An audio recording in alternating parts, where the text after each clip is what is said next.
The war had been over for 6 months, but the smell of death still hung in the air of Sanctuary 7. Dr. Jake Martinez walked through the medical station's long white corridors, his footsteps echoing against the metal walls. Outside the large windows, he could see damaged ships from a dozen different worlds floating in the darkness of space. Some were human vessels with their blue and silver hulls. Others belonged to species he had never seen before the war started. Jake stopped at the door to room 847 and looked at the name on the display. Princess Velinara of the Caliph Empire. The words made his stomach tighten. 6 months ago, her people had been trying to kill every human they could find. Now she lay paralyzed in a hospital bed, and nobody wanted to help her. He pushed the door open and stepped inside. The room was darker than the others, kept that way because Caliph eyes were sensitive to bright light. In the center of the room was a bed that had been specially made for her alien body.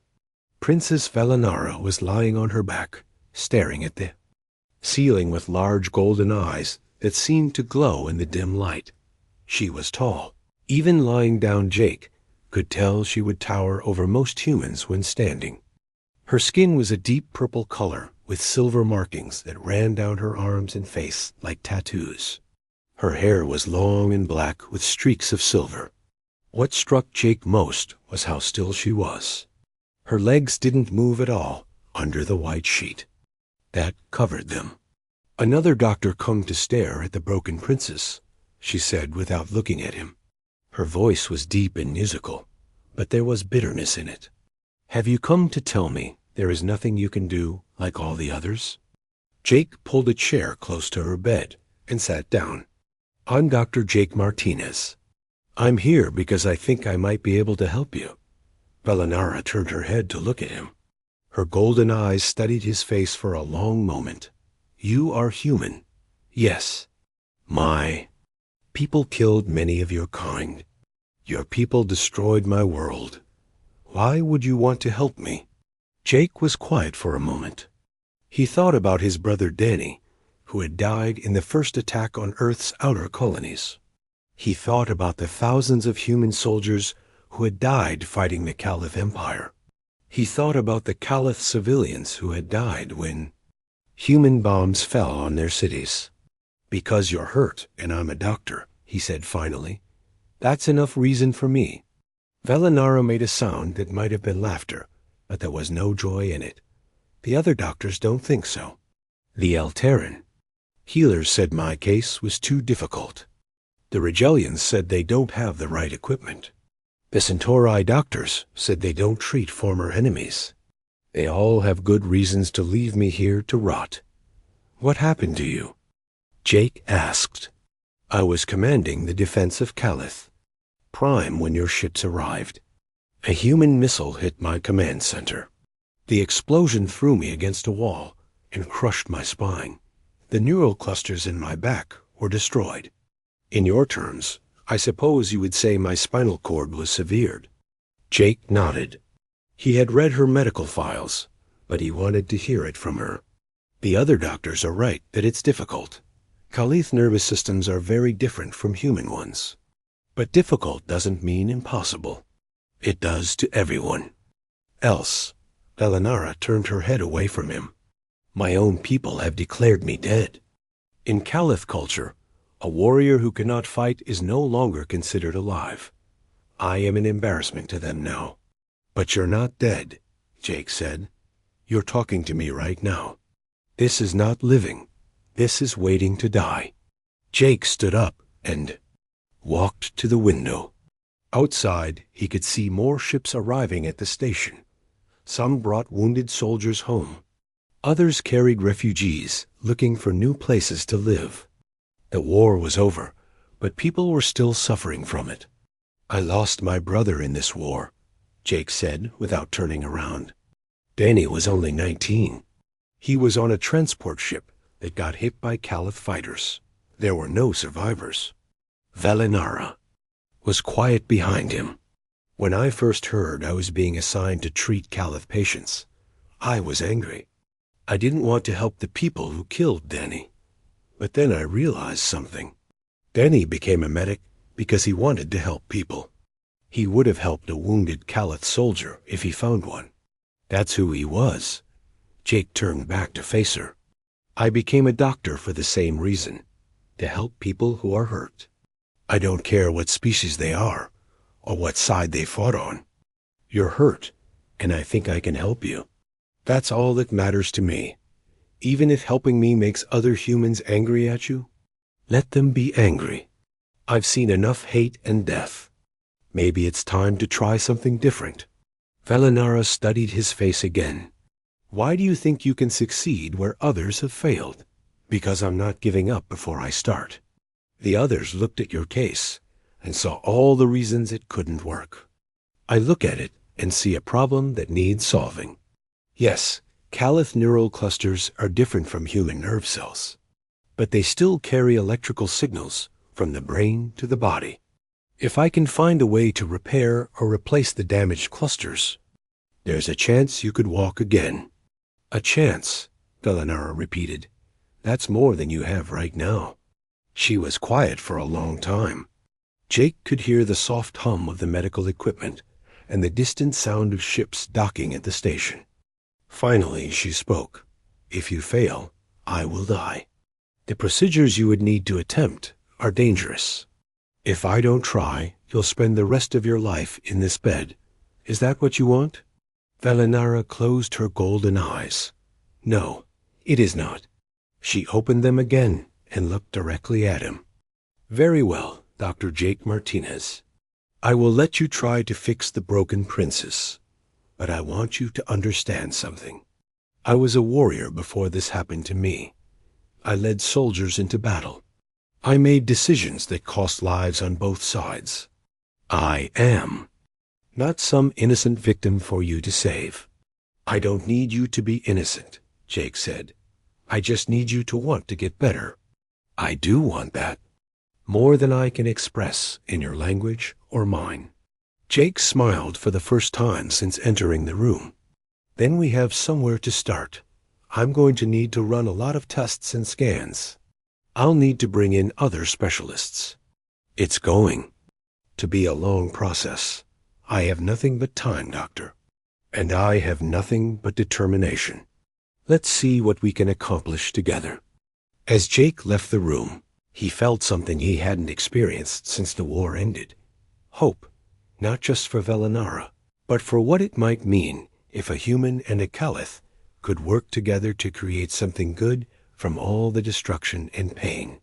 Maybe healing was possible after all. Jake spent the next 3 days studying everything he could find about Caliph anatomy. A medical database had very little information. Most of what humans knew about Caliph biology came from battlefield injuries and prisoner examinations during the war. It wasn't much to work with. He sat in his small office late at night, surrounded by holographic displays showing Caliph skeletal and nervous system diagrams. The differences were striking. Where humans had a single spinal cord made of nerve fibers, the Caliph had clusters of crystalline structures that grew along their spine like strange flowers. These neural clusters conducted bioelectric impulses much faster than human nerves, which explained why Caliph warriors had such quick reflexes in battle.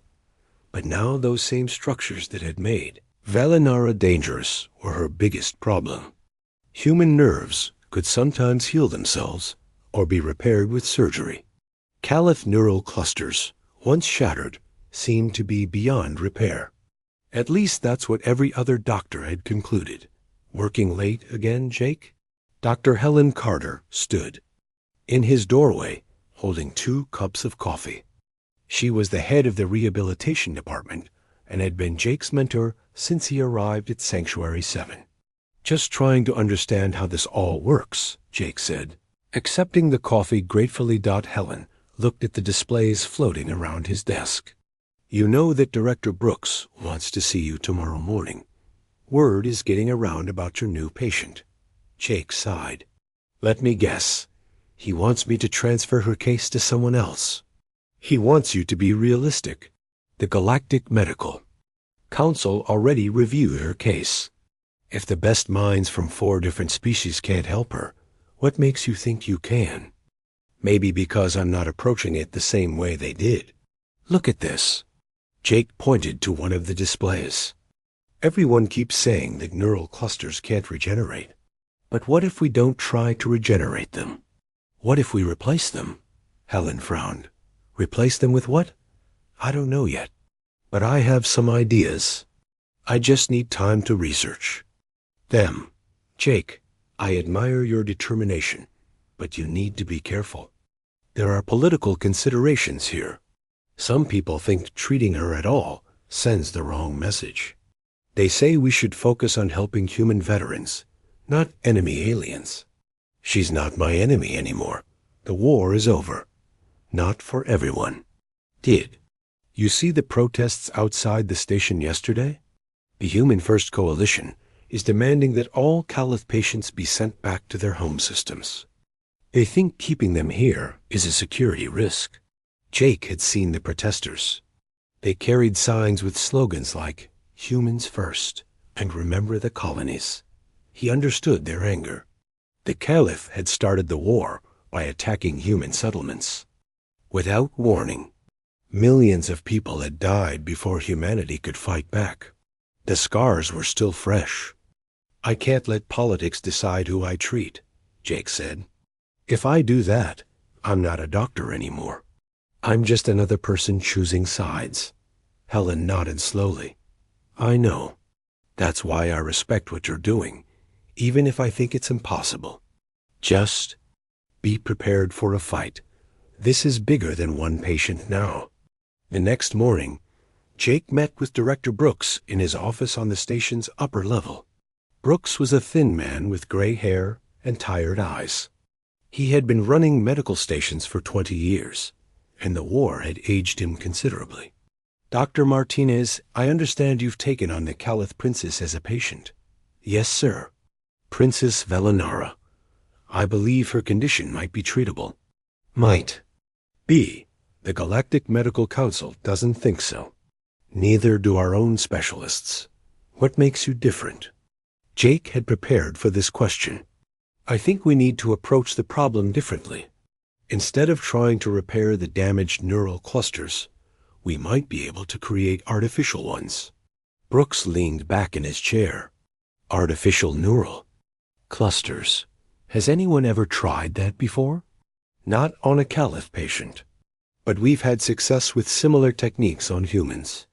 Neural implants, synthetic nerve grafts. The principle is the same, even if the biology is different. The principle might be the same, but the politics certainly aren't. Do you know how many angry messages I've received since word got out that we're treating her? Human veterans are, asking why we're spending resources on a former enemy while they wait for treatment. We have enough resources to treat everyone who needs help. Resources, yes, but what about public support? This station depends on funding from the Galactic Alliance. If human worlds decide we're not prioritizing their people, that funding could disappear. Jake felt his temper rising. So we should let her die because it's politically convenient? I'm not saying that. I'm saying you need to be realistic about the challenges you're facing. Not just medical challenges, political ones too. I understand the politics, Director, but I won't let them override my medical judgment. Brooks was quiet for a moment. Very well. You can continue treating her. But I want regular progress reports. And if this becomes too much of a distraction from our other work, we'll have to reconsider. That afternoon, Jake returned to Velinara's room with a portable scanner.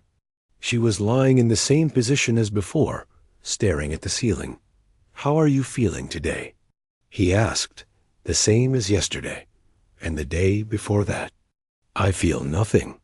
Below my waist, and everything above it hurts. She turned her head to look at him. Did your superiors tell you to stop treating me? They told me it would be difficult. I told them I already knew that. And I'm still here. Velinara made that sound that might have been laughter again. You are either very brave or very foolish, Dr. Jake Martinez. Probably both.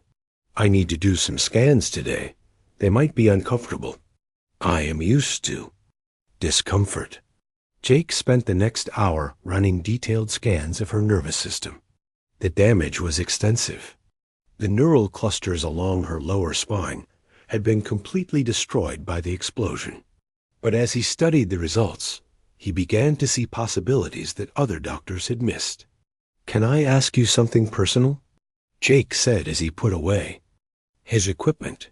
"You may ask. I may not answer. What were you like before the war? I mean, what did you do when you weren't fighting?" Valinara was quiet for so long that Jake thought she wouldn't answer. Finally, she spoke. "I was a scholar. I studied other species and their cultures. I was particularly interested in humans, actually. I thought your people were fascinating. So young compared to other spacefaring races, but so innovative and determined. Is that why you became a military commander? To study humans up close? No. I became a commander because my people needed leaders, and I was trained for it. But I tried to conduct the war with honor. I never targeted civilian populations. I always offered surrender terms before attacking military installations." Jake remembered reading intelligence reports about Calith commanders who followed unusual rules of engagement. Some human officers had been puzzled by enemies who seemed to fight with one hand tied behind their backs. That must have made the war harder for your side. Yes, it did. My cousin General Korvax often argued with me about it.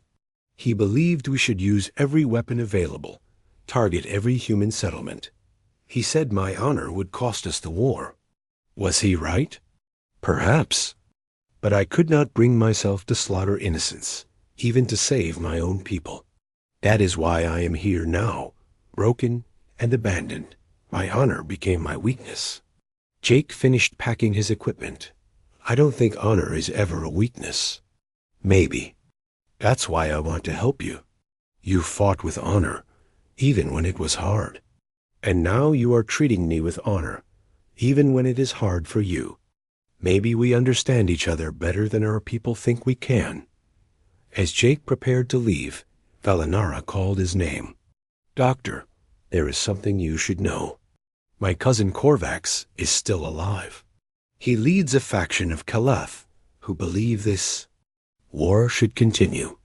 If he learns that you are treating me, he may try to stop you.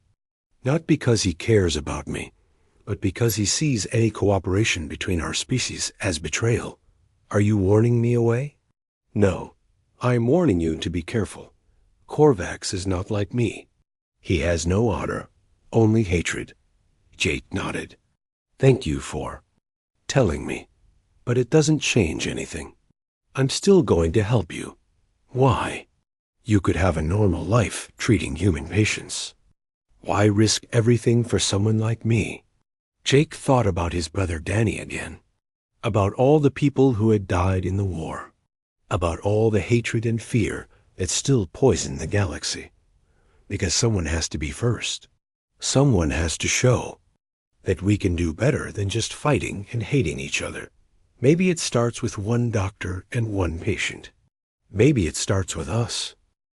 2 weeks after beginning his research, Jake made contact with Dr. Lisa Wong, a bioengineering specialist working on the Outer Rim territories. Her reputation for innovative medical technology was legendary, and she had developed several breakthrough treatments for nerve damage in humans. When Jake explained Valinara's case over a secure communication channel, Lisa was intrigued but skeptical. "You want to create artificial neural clusters for an alien species we barely understand?" Lisa's image flickered on Jake's office screen. "Jake, I admire your ambition, but this is beyond experimental. This is pure theory." "Theory based on solid science," Jake replied. "I've been studying the scan data for weeks. Calith neural clusters function like organic computers, processing and routing nerve signals. If we can create synthetic versions that interface with their existing nervous system, we might be able to bypass the damaged areas. Might being the key word. How do you even know if synthetic clusters would be compatible with Calith biology? Their body chemistry is completely different from ours. Jake pulled up a holographic display showing his research. That's where I need your help. I think we can use a hybrid approach. Calith neural clusters are crystalline in structure, but they're grown from organic material. If we can synthesize the right combination of biocrystals and human stem cell technology, we might be able to create something that both species can accept. Lisa was quiet for several minutes, studying the data Jake had sent her. This would require resources we don't have here. And even if we could create the synthetic clusters, the surgery would be incredibly dangerous. One mistake and you'd kill her. She's dying anyway, slowly but dying. Her body is starting to reject the life support systems that keep her stable. We have maybe 3 months before irreversible organ failure sets in. And you think this experimental procedure is her only chance? I think it's the only chance worth taking. After another long pause, Lisa nodded. Send me everything you have. I'll see what I can do. The next breakthrough came from an unexpected source. Commander Paul Stevens was a cybernetics expert who had lost both legs in the war's final battle. He now worked with disabled veterans, helping them adapt to prosthetics and neural implants. When he heard about Jake's project through the medical station's rumor network, he volunteered his expertise. I know what it's like to lose part of yourself in this war, Paul told Jake during their first meeting. If there's a chance to help someone else get their life back, I want to be part of it. Paul's experience with human neural implants provided crucial insights into how artificial systems could interface with living nervous systems. Together, Jake and Paul developed a theoretical framework for the surgery that would be needed to implant synthetic neural clusters in Velinara's spine. But theory was only the beginning. They needed materials that didn't exist in any medical supply catalog. Specifically, they needed biocrystals from Velinara's homeworld, Calith Prime. The crystalline structures that formed the basis of Calith neural clusters could only be grown in the specific soil and atmospheric conditions of their home planet. The problem was that Calith Prime was now under human military occupation. Getting access to biological materials from the planet would require military clearance and cooperation from occupation forces who had little interest in helping former enemies. Jake spent days trying to navigate the bureaucracy, but every request was denied or ignored. It seemed like the project would die before it could begin, until Captain Amy Rodriguez arrived at Sanctuary 7. Amy was a veteran of the final assault on Calith Prime. She had lost many friends in the fighting and initially wanted nothing to do with Jake's project. When Director Brooks introduced them, her hostility was obvious. So you're the doctor who thinks we should waste resources on alien prisoners, she said during their first meeting. I'm the doctor who thinks we should help people who are hurt, regardless of what species they are, Jake replied. That alien princess you're so concerned about probably killed some of my soldiers. Her people started this war, and now the war is over. What happens next is up to us. Amy studied Jake's face. You really believe that, don't you? You think we can just forget what they did to us? I don't think we should forget. I think we should learn from it. The alternative is fighting forever. Their conversation was interrupted when alarms began blaring throughout the station. Emergency lights flashed red, and automated voices announced a medical crisis in the rehabilitation wing. Jake ran toward Velinara's room, fearing the worst. He found her convulsing on her bed, her body racked with seizures as her nervous system began to fail. The life support systems that had kept her stable for months were no longer enough. Her alien physiology was shutting down. Jake worked frantically to stabilize her condition, injecting medications and adjusting the machines that monitored her vital signs. Amy watched from the doorway as Jake fought to save his patient's life.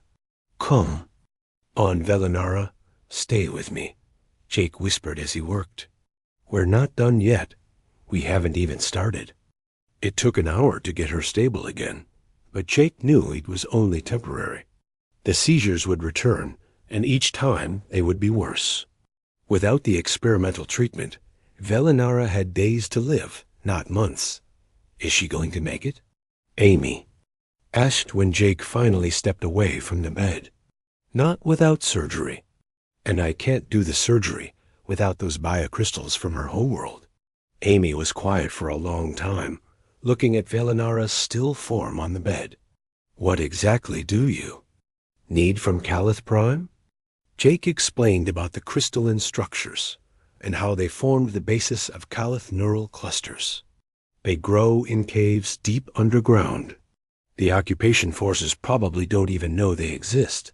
How much do you need? Not much. A few. Samples would be enough to start growing synthetic versions in the lab. Amy nodded slowly. "I know people on Calith Prime, military commanders who owe me favors. I might be able to arrange something unofficial." "Why would you help her?" Amy looked at Velinara again. "Because I saw what you did in there. The way you fought to save her life. You didn't see an enemy. You saw a patient who needed help. Maybe it's time I learned to see things the way you do." 3 days later, a package arrived on a military transport ship. Inside were biocrystal samples from deep caves on Calith Prime, along with a note from Amy. "Don't make me regret this." With the biocrystals in hand, Jake and his team began the delicate process of creating synthetic neural clusters. Lisa worked around the clock to develop the right combination of crystalline structures and human stem cell technology. Paul designed the surgical procedures that would be needed to implant the artificial clusters without damaging Velinara's existing nervous system. The work was exhausting and often frustrating. The first several attempts to create viable synthetic clusters failed completely. The biocrystals wouldn't bond with human tissue, or the electrical conductivity was wrong, or the structures collapsed under their own weight. But slowly, through trial and error, they began to make progress. The breakthrough came when Lisa discovered that Calith biocrystals could be coaxed to grow around human nerve tissue if the conditions were exactly right. The result was a hybrid structure that was part crystal, part organic tissue, and completely unlike anything that existed in nature. "It's beautiful," Lisa said, as she showed Jake the first successful synthetic cluster under a microscope. The structure pulsed with a soft blue light as electrical impulses traveled through it. "I've never seen anything like it." "Will it work in a living system?" Jake asked. "There's only one way to find out." The surgery was scheduled for the following week. Jake spent the intervening days explaining the procedure to Velinara and making sure she understood the risks. "There is a significant chance that you won't survive the operation," he told her honestly. "Even if you do survive, there's no guarantee that the synthetic clusters will function properly. You might end up worse off than you are now." Velinara listened calmly to his explanation. "And if I don't have the surgery, you'll die within days. The seizures are getting worse, and your body is shutting down. Then the choice is simple. I would rather die trying to live than live waiting to die." On the morning of the surgery, Jake arrived at the operating room to find Amy Rodriguez waiting for him. "I wanted to be here," she said, "in case something goes wrong." "Are you here as her enemy or her protector?" Amy thought about the question. "I'm here as someone who hopes you're right about what happens next." The surgery took 18 hours. Jake and his team worked with microscopic precision, carefully removing the destroyed neural clusters and replacing them with synthetic ones. Each implant had to be positioned exactly right and connected to the surrounding nervous system without causing additional damage. Halfway through the procedure, Velinara's heart stopped. For 3 terrifying minutes, Jake performed emergency. resuscitation while Lisa and Paul continued working on the spinal implants. When Velinara's heart finally started beating again, Jake's hands were shaking from exhaustion and fear. "She's tough," Paul said quietly. "She's fighting to live." "We all are," Jake replied. As the surgery entered its final phase, Jake began to hope that they might actually succeed.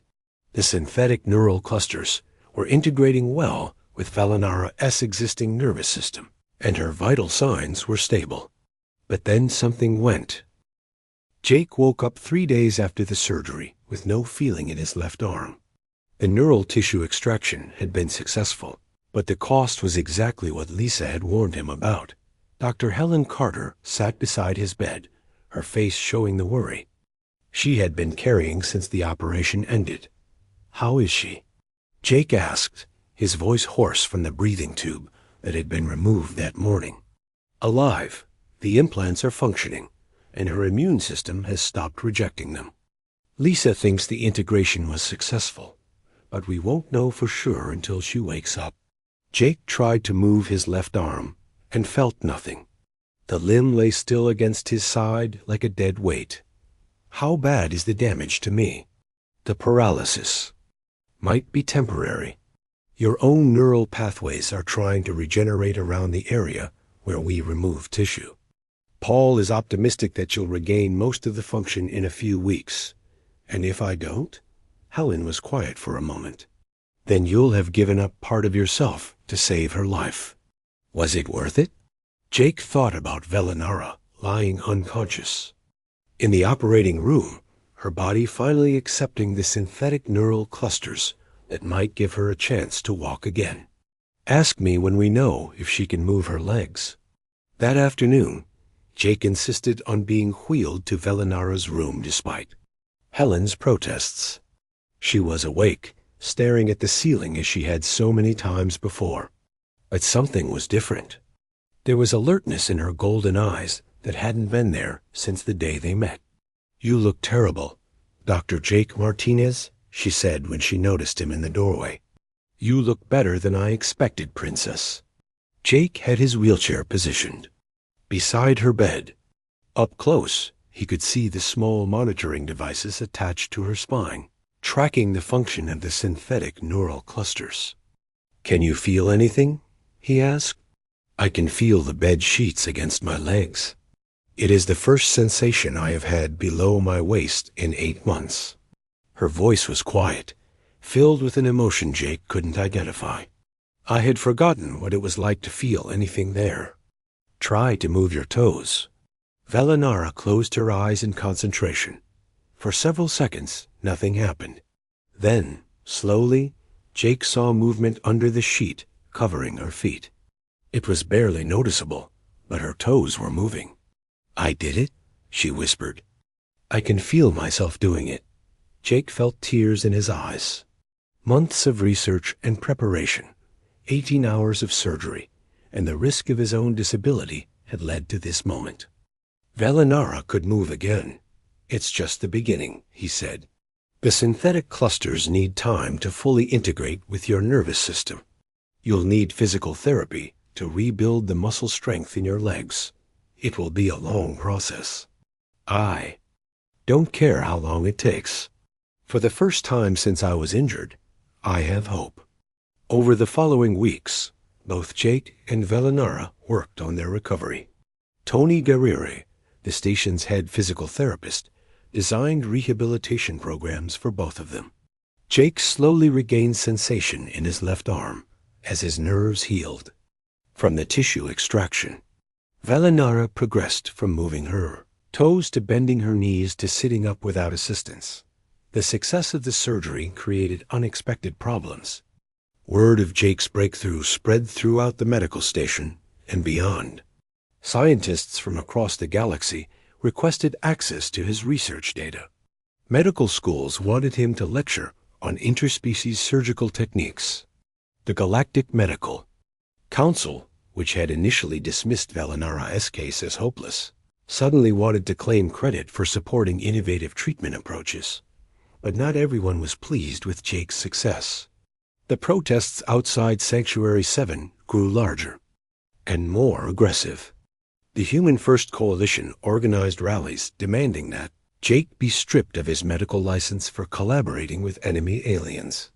They claimed that resources spent treating Caliph patients should have gone to human veterans instead. Situation became dangerous when extremist groups on both sides began making threats. Human supremacists sent messages promising to deal with Jake and his alien patient. Caliph radicals, led by General Korvax, declared that any attempt corrupt. Princess Velinara with human technology was an act of war against their species. My cousin sees my recovery as an insult to Caliph honor, Velinara explained to Jake during one of their therapy sessions. He believes I should have died with dignity rather than accept help from humans. What do you believe? Jake asked. Velinara was silent for a moment, focusing on the walking exercise Tony had given her. She could take several steps with the aid of mobility supports, though she still tired quickly. I believe that honor comes from how we treat others, not from how we suffer. You have shown me more honor by helping me heal than my own people did by abandoning me. Their conversation was interrupted by alarms throughout the station. Security teams rushed through the corridors as automated voices announced a lockdown. Director Brooks' voice came over the communication system. All medical personnel report to emergency stations. We have hostile contacts approaching the station. Jake and Velinara were moved to a secure area deep inside the station, along with other patients who couldn't be evacuated quickly. Through the thick windows, they could see Caliph warships surrounding Sanctuary 7. The vessels were painted with the symbols of Korvax's faction, marking them as extremists who had never accepted the peace treaty. Captain Amy Rodriguez arrived in the secure area wearing full combat armor. We're trying to negotiate with them, but Korvax is demanding that we turn over Princess Velinara. He claims she's been corrupted by human technology and needs to be purified. Purified? Jake asked. Amy's expression was grim. He wants to remove the synthetic neural clusters and let her die naturally. He says it's the only way to restore her honor. Velinara listened to this with no change in expression. My cousin always believed that strength came from purity. He could never understand that true strength comes from adaptation and cooperation. We're not turning you. 6 months after the confrontation with General Korvax, Jake stood in the observation deck of Sanctuary 7, watching the busiest day in the station's history. Ships from dozens of worlds filled the space around the medical facility, carrying patients, doctors, researchers, and diplomats. What had started as one experimental surgery had grown into something Jake never could have imagined. The Galactic Medical Council had officially recognized Jake's synthetic neural cluster technique as a breakthrough in interspecies medicine. Medical schools from across the galaxy were sending their best students to study at Sanctuary 7. More importantly, species that had been enemies during the war were now working together to heal the wounded from all sides. Quite a view, isn't it? Velinara joined him at the observation window. She moved with confidence now, though she still used a walking stick for longer distances. The synthetic neural clusters had integrated perfectly with her nervous system, giving her back about 70% of her original mobility. Sometimes I can't believe this is real, Jake said. A year ago, we were at war. Now look at this place. It's real because you made it real. You chose to see a patient instead of an enemy. Everything else followed from that choice. Jake smiled at her. Over the months of working together, they had become close friends and professional partners. Velinara had proven to be as brilliant a doctor as she had been a military commander. Her insights into alien physiology had led to breakthroughs in treating conditions that had previously been considered incurable.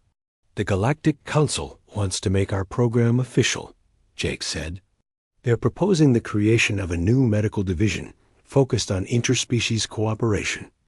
They want you to head it up. And they want you as chief of research. What do you think? I think Danny would have liked this. My brother always believed that medicine was about bringing people together, not keeping them apart. Their conversation was interrupted by the arrival of Dr. Lisa Wong, who had become a permanent member of their research team. She carried a datapad with the latest results from their ongoing projects. The Rigelian patient in room 12 is responding well to the modified neural clusters, she reported. And the Centauri delegation wants to discuss establishing a satellite facility in their system. Any word from the Alteran Medical Council? Valinara asked. They're still debating whether to participate officially, but 3 of their best surgeons are here studying our techniques. I think they'll come around eventually. Jake nodded.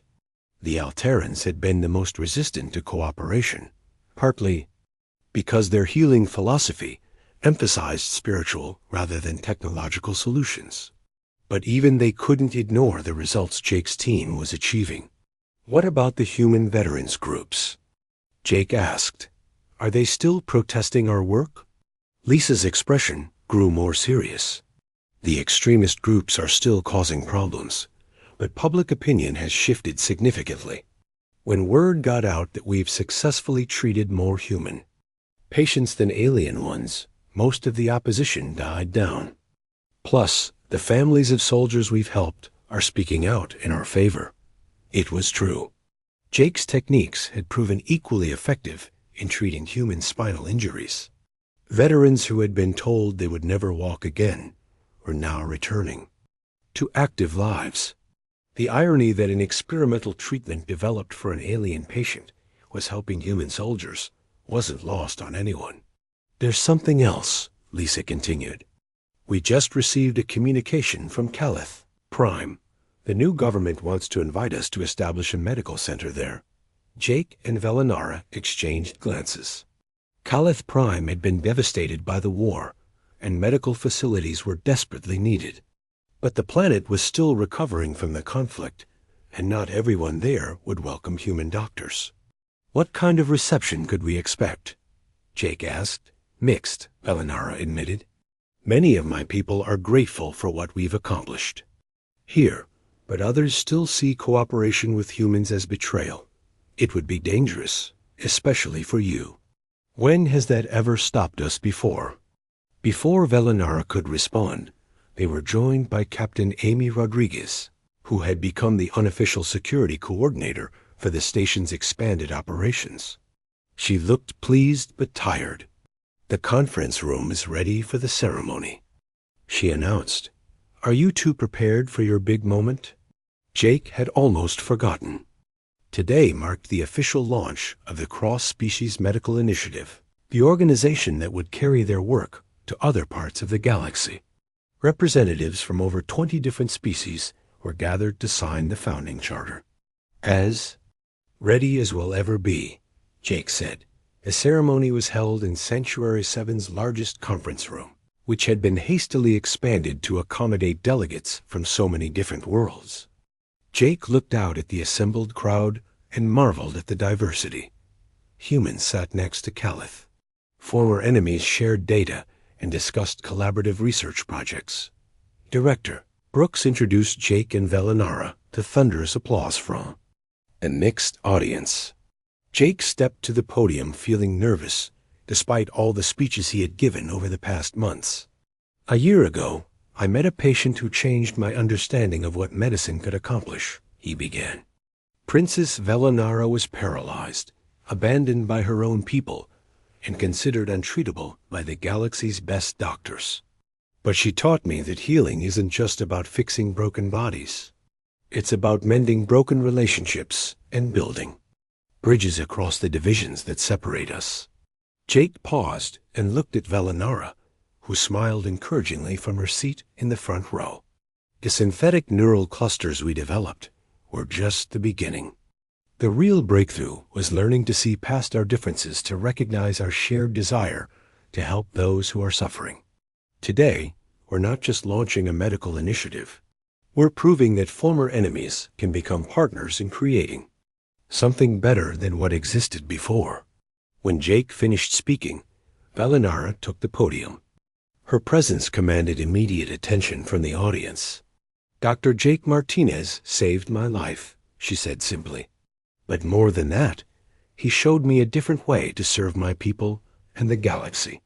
As a military commander, I fought to protect Caliph interests.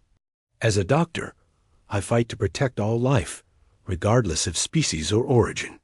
She gestured to the diverse audience before her. "Each of us has lost something in the wars that have torn our galaxy apart. But we have also gained something invaluable, the knowledge that we are stronger together than we ever were apart. This initiative represents our commitment to healing not just individual patients, but the wounds between our civilizations." The signing ceremony was emotional for Jake.